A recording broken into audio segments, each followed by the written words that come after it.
Hey everyone, welcome back to the channel. Today we're diving deep into a topic that affects every single one of us, whether you realize it or not, the future of the US dollar. For decades, the dollar has been the undisputed king of the global economy. It's the currency of international trade, the primary reserve held by central banks, and the benchmark for just about everything. But lately, whispers have turned into serious conversations. Is King Dollar's reign finally under threat? Are we on the verge of a massive shift in global power? Let's unpack this silent war on the dollar. To understand where we're going, we need to know where we've been. The dollar's dominance was cemented after World War II with the Bretton Woods Agreement, which pegged global currencies to the dollar, which was in turn convertible to gold. Even after the US dropped the gold standard in 1971, the petrodollar system, where major oil producers agreed to price their oil in dollars, kept the greenback on top. This created a massive, constant global demand for dollars. If a country wanted to buy oil or trade internationally, it needed dollars. This gave the United States immense economic and political leverage, often referred to as an exorbitant privilege. It could print money to cover its debts and fund its deficits, knowing the world would always need more dollars. But the ground is shifting beneath our feet. One of the most significant tremors is coming from geopolitical tensions. For years, countries that found themselves at odds with US foreign policy have felt the bite of financial sanctions.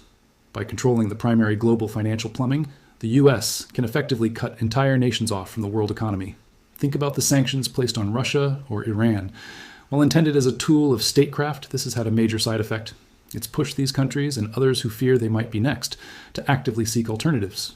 It is a powerful incentive to build a financial system that is not dependent on a rival's goodwill. This isn't just a handful of countries anymore, it's a growing coalition. Leading this charge is China.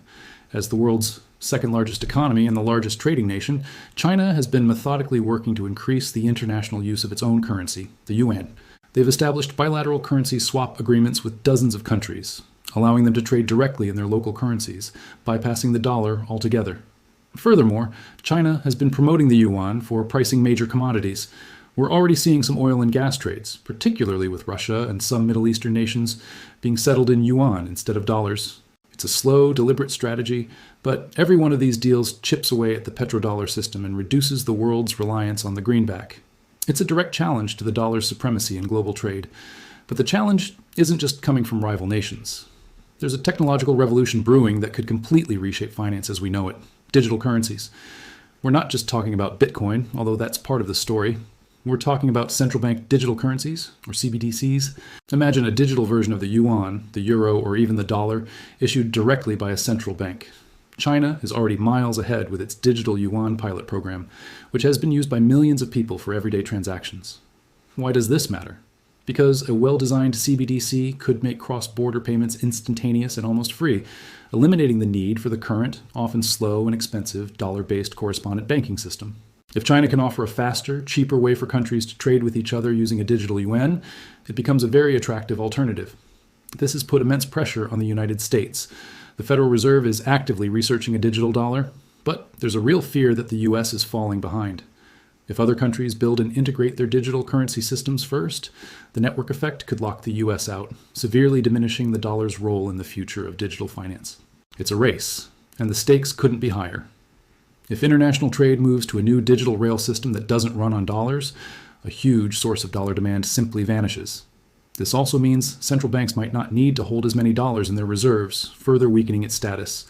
Let's not forget the internal pressures on the dollar. The United States has been running up massive amounts of debt for years.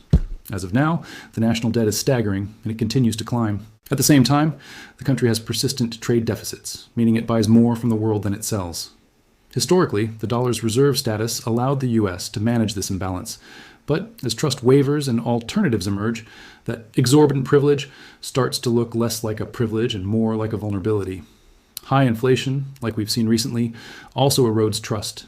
If the dollar is losing its purchasing power at home, why would other countries want to hold it as a stable store of value? These domestic economic weaknesses are like cracks in the foundation of the dollar's global standing. So, what does this all mean for the future?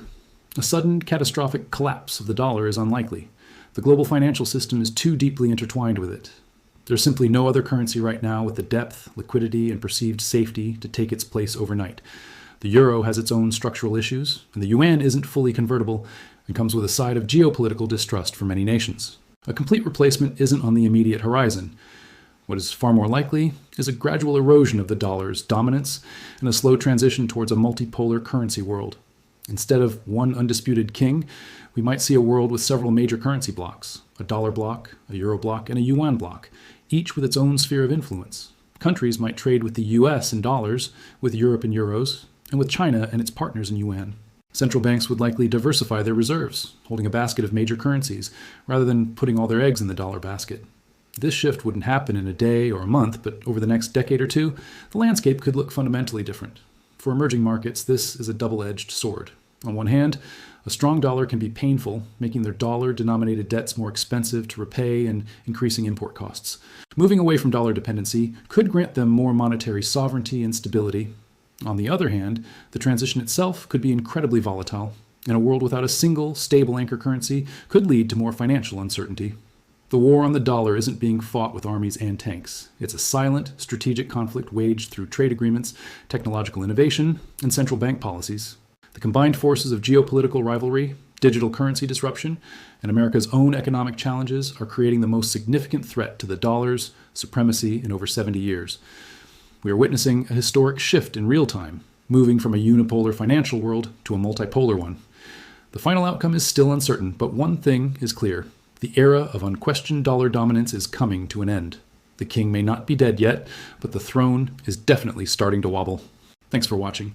This is a massive and complex topic, so I'd love to hear your thoughts in the comments below. Do you think the dollar's reign is over, or is this just another phase? Don't forget to like this video if you found it informative, and subscribe to the channel for more deep dives into the forces shaping our world. See you in the next one.